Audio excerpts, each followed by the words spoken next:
नमस्कार दोस्तों, आइए जानते हैं उत्तर प्रदेश की आज की ताजा और बड़ी खबरें।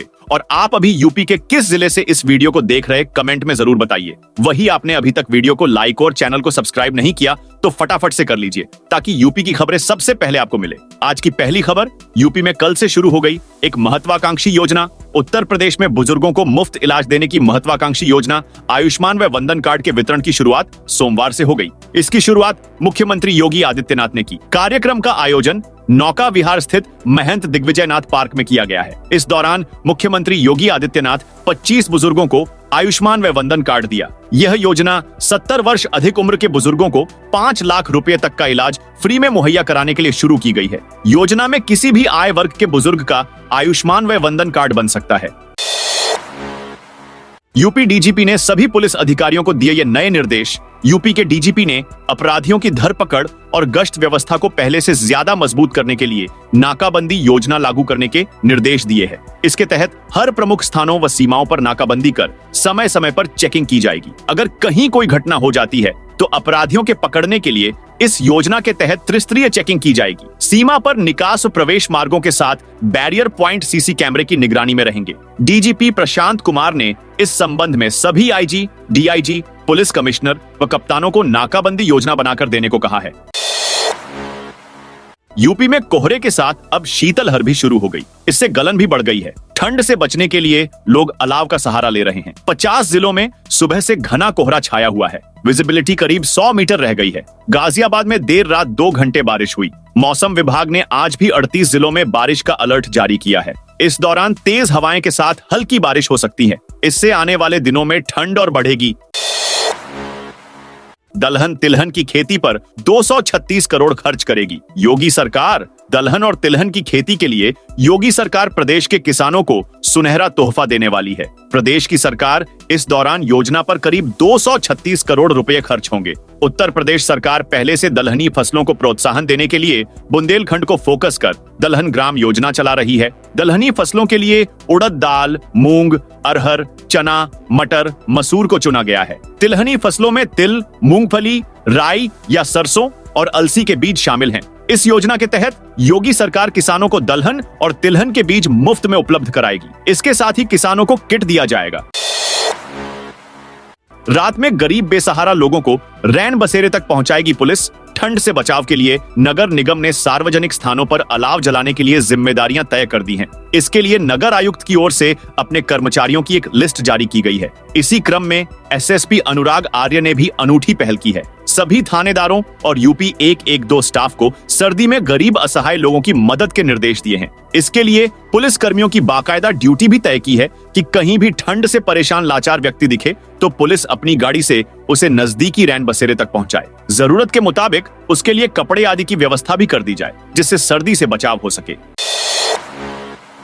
यूपी के इन 2 जिलों में खुलेंगे पशु चिकित्सा महाविद्यालय। उत्तर प्रदेश सरकार प्रदेश में पशुधन और दूध के उत्पादन को बढ़ावा देने के लिए 2 नए पशु चिकित्सा महाविद्यालयों की स्थापना की योजना बना रही है। ये महाविद्यालय गोरखपुर और भदोही जिलों में खुलेंगे और पंडित दीनदयाल उपाध्याय पशु चिकित्सा विज्ञान विश्वविद्यालय एवं गो अनुसंधान संस्थान मथुरा से संबद्ध होंगे। इन महाविद्यालयों के माध्यम से न सिर्फ प्रदेश में पशु चिकित्सा के क्षेत्र में शिक्षा और प्रशिक्षण का स्तर बढ़ेगा, बल्कि पशुधन के संरक्षण और दूध उत्पादन में भी सुधार होगा। जौनपुर के अटाला मस्जिद प्रकरण में 16 दिसंबर को सुनवाई। अयोध्या, काशी, मथुरा और संभल के बाद अब जौनपुर के मंदिर मस्जिद का विवाद भी इलाहाबाद हाईकोर्ट पहुंच गया है। मामले में इलाहाबाद हाईकोर्ट में आज सुनवाई होनी थी। कोर्ट ने अब सुनवाई के लिए 16 दिसंबर की तारीख तय की है। इस सुनवाई के दौरान मस्जिद की जगह मंदिर होने का दावा करने वाले स्वराज वाहिनी एसोसिएशन को अपना जवाब दाखिल करना होगा। योगी सरकार का बड़ा कदम, अयोध्या, मेरठ समेत 12 शहरों के लिए जारी होगा फंड। उत्तर प्रदेश सरकार ने शहरों में बढ़ती आवासीय जरूरतों को पूरा करने और नए विकास को प्रोत्साहित करने के लिए एक महत्वपूर्ण कदम उठाया है। जिन विकास प्राधिकरणों के पास अपनी भूमि नहीं है, उन्हें अब मुख्यमंत्री शहरी विस्तारीकरण नए शहर प्रोत्साहन योजना के तहत वित्तीय सहायता दी जाएगी। सरकार ने 12 विकास प्राधिकरणों को इस योजना के तहत प्रस्ताव तैयार करने का निर्देश दिया है। ट्रैफिक नियमों को तोड़ने का रिकॉर्ड तोड़ने वाले सावधान हो जाएं।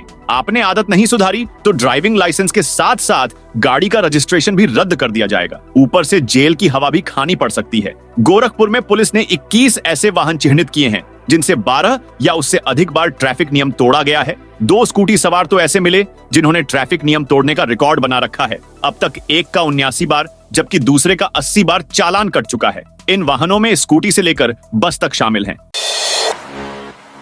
हाईकोर्ट के जस्टिस शेखर बोले, कठमुल्ले देश के लिए घातक। मुझे यह कहने में कोई हिचक नहीं है कि यह हिंदुस्तान है और यह देश यहां रहने वाले बहुसंख्यकों की इच्छा से चलेगा। लेकिन यह जो कठमुल्ला है यह सही शब्द नहीं है, लेकिन कहने में परहेज नहीं है क्योंकि वह देश के लिए बुरा है, घातक है, देश के खिलाफ है, जनता को भड़काने वाले लोग हैं, देश आगे न बढ़े ऐसा सोचने वाले लोग हैं। उनसे सावधान रहने की जरूरत है। ये बातें इलाहाबाद हाईकोर्ट के जस्टिस शेखर कुमार यादव ने रविवार को प्रयागराज में विश्व हिंदू परिषद की लीगल सेल के एक कार्यक्रम में कही। साइबर फ्रॉड के हॉटस्पॉट बने वाराणसी के कई इलाके। यदि आप लंका, भेलुपुर और कैंट इलाके में रह रहे हैं तो साइबर जालसाजों से जरा संभल जाइए। साइबर जालसाजों के निशाने पर इन 3 क्षेत्र के लोग सबसे अधिक हैं। ऑनलाइन शेयर ट्रेडिंग तो कभी ओटीपी, लिंक और डिजिटल अरेस्ट मामलों में कमिश्नरेट के लंका, भेलुपुर और कैंट के इन 3 थाने साइबर फ्रॉड के हॉटस्पॉट बने हैं। इन क्षेत्रों में सबसे अधिक साइबर फ्रॉड की घटनाएं हो रही हैं। अब तक साइबर क्राइम थाने में दर्ज 117 लोगों के 23 करोड़ रुपए साइबर जालसाजों ने 320 दिन के अंदर धोखे से हड़पे हैं। इसमें 3.5 करोड़ रुपए ही रिकवर हो पाए हैं। योगी सरकार का आईएएस अधिकारियों को बड़ा तोहफा। प्रदेश सरकार नए वर्ष 1 जनवरी को 115 आईएएस अफसरों को पदोन्नति देने जा रही है। वर्ष 2000 बैच के 7 अफसर सचिव से प्रमुख सचिव बन जाएंगे। लखनऊ सहित 5 जिलों के डीएम सचिव पद पर प्रमोशन पा जाएंगे। 2009 बैच के ही 35 अन्य अफसर भी विशेष सचिव से सचिव बन जाएंगे। इसके अलावा 2012 बैच के 51 अफसरों को 13 वर्ष की सेवा पूरी करने पर सिलेक्शन ग्रेड दिया जाएगा। 2021 बैच के 17 अफसरों को भी 4 साल की सेवा पूरी होने पर सीनियर टाइम स्केल मिलेगा।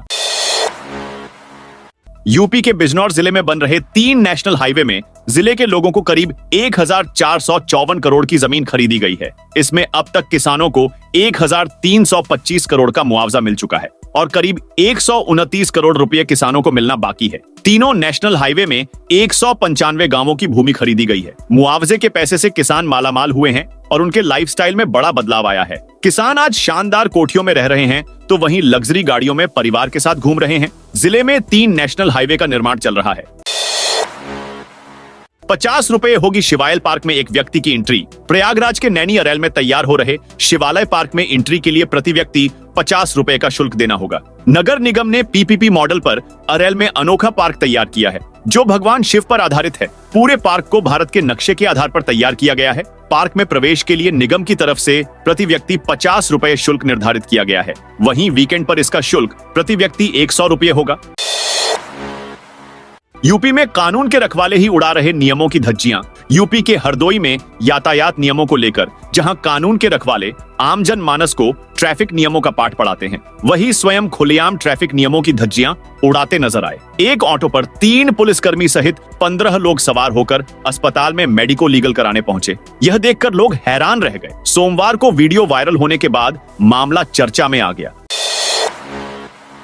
यूपी की थोक मंडी में सस्ती हुई दालें अनाज मंडी में नई फसल की दाल आने से भाव गिर गए, जिससे थाली में दाल का स्वाद बढ़ने वाला है। नए दामों के मुताबिक मंडी में अरहर दाल 7 रुपए तो हरी उड़द 10 रुपए किलो तक सस्ती हो गई। वहीं खुदरा बाजार में इसका असर 2 से 3 दिन में देखने को मिलेगा। आपको बता दें कि अरहर दाल लखनऊ में नागपुर, कटनी और अकोला की थोक मंडियों से आती है। अब अरहर दाल की नई फसल राजधानी आ गई है। इससे अरहर की अव्वल दाल पुखराज के दाम घटे हैं। 5 दिसंबर को थोक में 158 रुपए किलो में बिक रही इस दाल की कीमत 151 रुपए हो गई है। वहीं अरहर दाल सूरजमुखी के दाम 154 से 149 रुपए किलो हो गए हैं। छिलके वाली अरहर दाल 11 रुपए किलो तक सस्ती हुई है। बलिया एसपी की बड़ी कार्रवाई, पूरी पुलिस चौकी निलंबित। मिली जानकारी के अनुसार बलिया में अवैध शराब तस्करी की सूचना मिलने पर पुलिस ने आरोपियों पर कार्रवाई करने की बजाय सूचना देने वाले व्यक्ति को ही हिरासत में ले लिया। जबकि पुलिस का यह नियम है कि मुखबिर का नाम पता गुप्त रखती है, परंतु बैरिया पुलिस ने शराब से भरी पिकअप को छोड़ दिया और खाना पूर्ति कर केवल 15 पेटी शराब बरामद दिखाई। ये मामला उछला और आजमगढ़ डीआईजी ने इस पर संज्ञान लिया। उन्होंने पुलिस अधीक्षक को जांच सौंपी। इस जांच की रिपोर्ट आने के बाद जयप्रकाश नगर में चौकी इंचार्ज और 4 सिपाहियों को निलंबित कर दिया गया, जबकि बैरिया थाना प्रभारी को अभयदान मिला। देश दुनिया के करोड़ों श्रद्धालुओं को महाकुंभ की भव्यता दिखाने के लिए इसका प्रचार विदेशों में भी हो रहा है। इस ब्रांडिंग का ही असर है कि इस्कॉन मंदिर प्रयागराज में लग्जरी सुविधाओं से लैस कमरों को बुक कराने के लिए संयुक्त अरब अमीरात, बहरीन जैसे मुस्लिम देशों से लेकर अमेरिका, ब्रिटेन और फ्रांस के लोग इच्छुक दिखाई दे रहे हैं। इस्कॉन में कमरा बुक करने वालों में 15% लोग इन्हीं देशों के हैं, जो महाकुंभ की अवधि में यहां आने की तैयारी कर चुके हैं। मंदिर परिसर में बालकनी के साथ स्वीट और डीलक्स मिलाकर कुल 40 कमरे बनाए गए हैं, जिन्हें महाकुंभ के दौरान देश विदेश से आने वालों को दिया जा रहा है। नोएडा एयरपोर्ट पर पहली सफल लैंडिंग नोएडा एयरपोर्ट के लिए सोमवार को बड़ा दिन रहा। नोएडा एयरपोर्ट के रनवे पर विमान की सफल लैंडिंग हुई। नोएडा एयरपोर्ट के रनवे पर सोमवार दोपहर 1:30 बजे पहली बार विमान ने सफल लैंडिंग कर इतिहास रच दिया। दिल्ली से उड़ान भरकर पहला व्यावसायिक 10 मिनट में नोएडा एयरपोर्ट के फ्लाइंग जोन में पहुंच गया था और उपकरणों सहित अन्य संसाधनों की जांच के लिए 1.5 घंटे तक एयरपोर्ट के आसपास मंडराता रहा। उत्तर प्रदेश में पराली जलाने की घटनाओं में दिन प्रतिदिन बढ़ोतरी। उत्तर प्रदेश में फसल अवशेष जलाने की घटनाओं में इस वर्ष अचानक बढ़ोतरी देखी गई है, जबकि पिछले कुछ वर्षों में इसमें गिरावट आ रही थी। 2024 में 30 नवंबर तक राज्य में 6142 घटनाएं दर्ज की गई हैं, जो पिछले वर्ष 2023 के मुकाबले काफी अधिक हैं, जब 3996 घटनाएं सामने आई थीं। यह बढ़ोतरी उस समय हुई है जब प्रदेश सरकार और कृषि विभाग ने इस पर रोक लगाने के लिए कई कदम उठाए थे। महाकुंभ के लिए तैयार हो गए कालिंदी और गंगा घाट। प्रयागराज के घाट अपने भव्य स्वरूप में नजर आने लगे हैं। काशी की तर्ज पर कुंभ नगरी के प्राचीन घाटों का पुनरुद्धार हो रहा। प्रधानमंत्री नरेंद्र मोदी के आगमन के पूर्व यह बनकर तैयार हो जाएंगे। इन घाटाएं पर गंगा और यमुना की पावन धारा में श्रद्धालु डुबकी लगाते हैं। जल निगम के कंस्ट्रक्शन एंड डिजाइन डिवीजन की तरफ से गंगा और यमुना नदी के इन 7 घाटों को नव्य स्वरूप प्रदान किया जा रहा है। उनमें बलुआ घाट, काली घाट, रसूलाबाद घाट, छतनाक घाट झूसी, नागेश्वर घाट झूसी, मौजगिरी घाट और पुराना अरैल घाट शामिल हैं। इन सभी घाटों का सौंदर्यीकरण और कायाकल्प का कार्य पूरा हो चुका है। 11 दिसंबर तक फिनिशिंग का कार्य भी पूर्ण कर लिया जाएगा। लोकसभा में संविधान पर बहस का जवाब देंगे पीएम मोदी, प्रधानमंत्री नरेंद्र मोदी। शनिवार को लोकसभा में संविधान पर 2 दिवसीय बहस का जवाब दे सकते हैं। समाचार एजेंसी पीटीआई ने संसद के सूत्रों के हवाले से इसकी जानकारी दी है। एजेंसी के अनुसार संसद के शीतकालीन सत्र के लिए विपक्षी गठबंधन की प्रमुख मांगों में से एक संविधान पर बहस की शुरुआत रक्षा मंत्री राजनाथ सिंह द्वारा किए जाने की संभावना है। गृह मंत्री अमित शाह राज्यसभा में बहस की शुरुआत कर सकते हैं और मोदी इसका जवाब देंगे। प्रयागराज एयरपोर्ट से देश के 25 शहरों के लिए मिलेगी सीधी उड़ान सेवा। महाकुंभ के मद्देनजर प्रयागराज एयरपोर्ट से देश के कई शहरों के लिए सीधी उड़ान शुरू होगी। वर्तमान में यहां से एलायंस एयर की ओर से दिल्ली, बिलासपुर, अकासा एयर की ओर से मुंबई, इंडिगो की ओर से दिल्ली, मुंबई, भुवनेश्वर, हैदराबाद, लखनऊ, रायपुर और बंगलुरु के लिए विमान सेवा संचालित हो रही है। 8 जनवरी 2025 महाकुंभ से इंडिगो अहमदाबाद के लिए सीधी उड़ान सेवा शुरू करने जा रही है। इसके अलावा एलायंस एयर 10 जनवरी से गुवाहाटी, कोलकाता, देहरादून, जबलपुर, चंडीगढ़ और जयपुर के लिए सीधी उड़ान शुरू करेगा। किसानों को शायद मालूम हो कि मंडी में उपज की बिक्री पर कई उपहार भी मिलते हैं, लेकिन जानकारी न होने पर वह इससे वंचित रह जाते हैं। मंडी में किसान उपज की बिक्री कर अगर 6 रसीद व्यापारी से लेते हैं तो वह उपहार में ट्रैक्टर सहित अन्य कृषि यंत्र लेने के हकदार हो जाते हैं। मंडियों में आलू, गल्ला आदि की बिक्री करने वाले किसानों के लिए प्रदेश सरकार मुख्यमंत्री कृषक योजना चलाती है। इसके तहत उन किसानों को लाभान्वित किया जाता है जो मंडी में अपनी उपज की बिक्री करके 6 रसीद लेते हैं। लेकिन आमतौर पर किसानों को इस योजना के बारे में जानकारी नहीं है। लेकिन अब सातनपुर मंडी में लाउड स्पीकर लगाकर अनाउंसमेंट कराया जा रहा है और योजना के बारे में किसानों को बताया जा रहा है। योगी बोले, जो मंदिर जाएगा वह भी हिंदू और जो नहीं जाएगा वह भी। मुख्यमंत्री योगी आदित्यनाथ ने कहा कि भारत का कोई भी सनातन धर्मावलंबी यह नहीं कह सकता कि वह तभी हिंदू है जब मंदिर जाएगा। जो मंदिर जाएगा वह भी हिंदू और जो नहीं जाएगा वह भी हिंदू है। उसके लिए कोई बाध्यता नहीं है। वह रविवार को रामा विश्वविद्यालय के 3रे दीक्षांत समारोह में बतौर मुख्य अतिथि बोल रहे थे। ताजमहल को मिली उड़ाने की धमकी। आगरा में ताजमहल को उड़ाने की धमकी के बाद यहां के हवाई अड्डे पर बम रखे होने की सूचना के बाद खलबली मच गई। सूचना मिलते ही सुरक्षा बलों की टीम बम डिस्पोजल दस्ते के साथ एयरपोर्ट पर पहुंच गई और गहन जांच पड़ताल शुरू कर दी। आगरा के खेरिया में स्थित इस हवाई अड्डे को नागरिक उड्डयन सुविधा के साथ साथ वायुसेना के लिए बेस स्टेशन के रूप में भी उपयोग किया जाता है। सेना के जवानों ने किया कन्यादान। मथुरा में पूर्व सैनिक की मौत के बाद सैनिकों ने उनकी बेटी का कन्यादान किया। हुआ यूं कि बेटी की शादी से 2 दिन पहले 5 दिसंबर को पूर्व सूबेदार की हादसे में मौत हो गई। वह 1 महीने पहले ही स्वैच्छिक सेवानिवृत्ति लेकर आए थे। पूर्व फौजी की मौत की सूचना मिलते ही 7 दिसंबर को पंजाब से 20 जाट बटालियन के 5 सैनिक माउंट पहुंचे। देखा तो पूर्व सैनिक देवेंद्र सिंह का परिवार पूरी तरह बिखर चुका था। बेटी भी शादी के लिए तैयार नहीं थी। सैनिकों ने किसी तरह से बेटी को समझाया, शादी का खर्च उठाया और कन्यादान किया। यह देख लोगों की आंखें भर आईं। पश्चिमांचल के 14 जिलों में सहारनपुर में सर्वाधिक उपभोक्ताओं पर बिजली बकाया है। दूसरे नंबर पर गजरौला, तीसरे पर मुरादाबाद, बुलंदशहर चौथे और 5वें नंबर पर मेरठ है। सहारनपुर के उपभोक्ताओं पर जो बकाया है उसमें 604.17 करोड़ सिर्फ सरचार्ज है। गाजियाबाद के उपभोक्ता बिजली बिल अदायगी में नंबर 1 पर है। गाजियाबाद और गाजियाबाद तृतीय जोन में उपभोक्ताओं पर पश्चिमांचल के अन्य जोन के उपभोक्ताओं के मुकाबले सबसे कम बकाया है। एमडी पीवीवीएनएल ईशा दुहन का मानना है पश्चिमांचल में शहरी इलाकों के उपभोक्ता बिजली बिल भुगतान करने में अग्रणी है। देहात क्षेत्र के उपभोक्ता बिजली बिल अदायगी में विलंब करते हैं। अब एक मुश्त समाधान योजना ओटीएस के तहत 33,37,000 उपभोक्ता 207 करोड़ की छूट का लाभ उठाएंगे।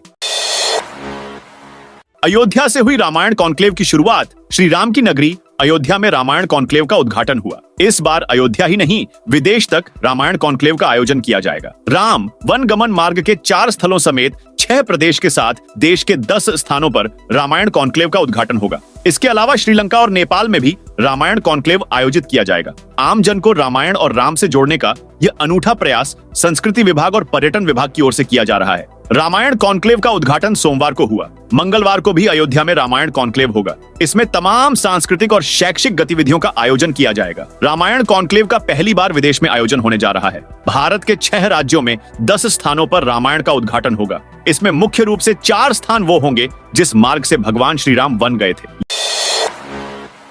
यूपी में नए साल में शुरू होगी आर्थिक जनगणना। जनवरी 2025 से आर्थिक जनगणना शुरू होगी। 10 साल बाद होने वाली गणना में लोगों की आर्थिक स्थिति कैसी है, यह जानने के लिए अलग अलग ग्रुप में 52 कैटेगरी तैयार की गई है। ठेला लगाने वालों को भी उद्यम लगाने वालों की श्रेणी में रखा गया है। हालांकि इन कैटेगरी में संशोधन की भी संभावना है। दिसंबर में एक बैठक होगी, उसमें इन सभी कैटेगरी पर चर्चा की जाएगी। खेती किसानी करने वालों से लेकर निजी कंपनी में नौकरी करने वाले और सरकारी कर्मचारियों का डेटा तैयार किया जाएगा। इसके अलावा 1 लाख रुपए महीने कमाने वालों से लेकर 50 करोड़ तक आमदनी वालों का डेटा तैयार होगा। 9 जिलों के इंजीनियरों पर लटकी निलंबन की तलवार। उत्तर प्रदेश में हाल ही में बनी 9 सड़कों के नमूने लैब जांच में फेल हो गए हैं। अब इन जिलों के इंजीनियरों पर निलंबन की तलवार लटकी हुई है। पीडब्ल्यूडी मुख्यालय ने यह रिपोर्ट शासन को भेज दी है। शासन द्वारा जांच रिपोर्ट का परीक्षण किया जा रहा है। परीक्षण के बाद इन जिलों के इंजीनियरों पर गाज गिरनी तय है। इसके साथ ही राज्य सरकार ने अब सभी जिलों में नियमित रूप से नवनिर्मित सड़कों की जांच कराने का निर्णय लिया है। 8,140 सेंटरों पर होंगे 10वीं और 12वीं के एग्जाम। यूपी बोर्ड यानी उत्तर प्रदेश माध्यमिक शिक्षा परिषद के 10वीं और 12वीं के एग्जाम के लिए पूरे प्रदेश में 8,140 एग्जाम सेंटर बनाए गए हैं। इसकी सूची भी यूपी बोर्ड के सचिव भगवती सिंह की ओर से वेबसाइट पर अपलोड करा दी गई है। यह निर्णय परिषद स्तरीय समिति की बैठक में लिया गया है। दरअसल यह परीक्षा प्रयागराज समेत यूपी के सभी जनपदों में होनी है। लखनऊ में टप्पेबाज जीजा साले गिरफ्तार। लखनऊ की चिन्हट पुलिस ने टप्पेबाज जीजा साले को गिरफ्तार किया है। टप्पेबाज पता पूछने के बहाने बुजुर्ग के पास जाते, इसके बाद घर में समस्या बताकर उसे अपनी बातों में उलझा देते, फिर जेवर लेकर भाग जाते। पुलिस ने आरोपियों को जेल भेज दिया है। वास्तुखंड गोमती नगर में रहने वाले नितेश मोहन पुत्र सुभाष लाल श्रीवास्तव ने पुलिस को बताया कि 2 दिसंबर को पिता काम से गए थे। वहां से लौटते वक्त अज्ञात युवकों ने पता पूछने के बहाने बातों में उलझाकर सोने की अंगूठी व गले की चेन उतरवा ली। मामले में पुलिस ने 3 टीम लगाई। सीसीटीवी और सर्विलांस की मदद से रविवार को 3 आरोपियों को गिरफ्तार किया गया। मेरठ के हॉल में कराया जा रहा था धर्मांतरण। उत्तर प्रदेश के मेरठ से एक हैरान कर देने वाला मामला सामने आया है। यहाँ एक हॉल में बड़ी संख्या में लोगों का धर्मांतरण करवाया जा रहा था। इसकी सूचना मिलते ही हिंदू रक्षा दल और भारतीय किसान मंच के कार्यकर्ता ने वहां पहुंचकर हंगामा किया। जब पुलिस को इसकी खबर मिली तो उन्होंने वहां पहुंचकर मामले की जांच शुरू की। हिंदू संगठन का आरोप है कि लोगों को कई तरह का लालच देकर धर्मांतरण करने की कोशिश की जा रही थी। महाकुंभ जाने वालों के लिए चकाचक होंगी लखनऊ प्रयागराज की सड़कें। महाकुंभ मेला 2025 को भव्य और दिव्य बनाने के लिए मंडलायुक्त डॉक्टर रोशन जैकब ने सोमवार को बैठक की। मंडलायुक्त ने कहा कि सभी कार्य निर्धारित समय में उच्च गुणवत्ता के साथ पूरे किए जाएं। बैठक में जिलाधिकारी सूर्यपाल गंगवार, नगर आयुक्त इंद्रजीत सिंह और संबंधित विभागों के अधिकारी शामिल हुए। लखनऊ में 600 मरीजों को मिला मुफ्त इलाज। लखनऊ में कैसरबाग स्थित मछली मुहाल क्षेत्र में फ्री मेगा मेडिकल कैंप का आयोजन किया गया। शिविर का उद्घाटन ऑल इंडिया मोहम्मदी मिशन के संरक्षक मुफ्ती इरफान फरंगी महली ने किया। मेडिकल कैंप में 600 मरीजों को मुफ्त इलाज और दवाएं उपलब्ध कराई गईं। मुफ्ती इरफान फरंगी महली ने बताया कि ऑल इंडिया मोहम्मदी मिशन और एमयू ओल्ड बॉयज एसोसिएशन के साथ संयुक्त रूप से कैंप लगाया गया। शिविर का मुख्य उद्देश्य जरूरतमंद और बुजुर्ग जो समय से अस्पताल नहीं पहुंच पा रहे हैं उन तक चिकित्सा व्यवस्था पहुंचाई जाए।